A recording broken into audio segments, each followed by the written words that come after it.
পাহাড়ি মেয়ে ওখান থেকে অনেক কষ্টে ফিরে আসছে। স্কলারশিপ দিবে, চাকরি দিবে, এই প্রলোভন নিয়ে ওরা নিয়ে যাচ্ছে।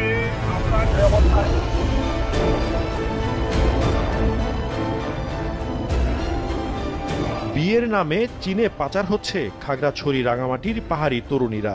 গড়ে উঠেছে শক্তিশালী পাচার চক্র। বহু বছর এক সন্তান নীতি কার্যকর থাকায় চীনে বিয়ের পাত্রী সংকট দেখা দিয়েছে। তাই চেহারা ও খাদ্যাভ্যাসে মিল থাকায় বাংলাদেশি পাহাড়ি মেয়েদের পছন্দ চীনা পুরুষদের, আর এর জন্য গড়ে উঠেছে শক্তিশালী পাচার চক্র।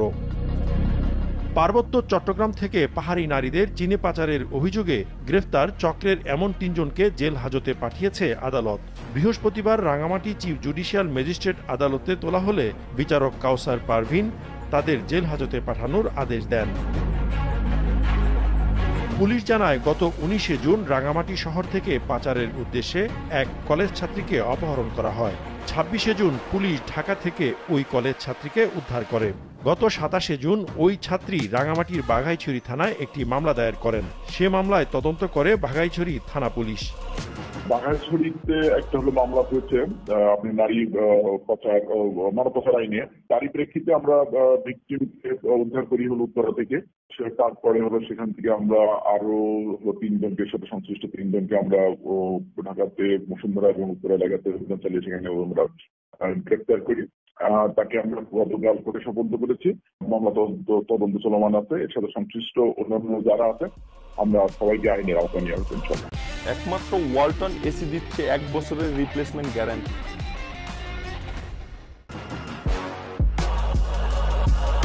বাঘাইছড়ি থানা পুলিশের নেতৃত্বে একটি টিম ঢাকায় পুলিশের কাউন্টার টেরোরিজমের সহায়তায় উত্তরার একটি বাসা থেকে গ্রেফতার করা হয় সজীব চাকমা, মামিয়া চাকমা ও জেসি চাকমাকে।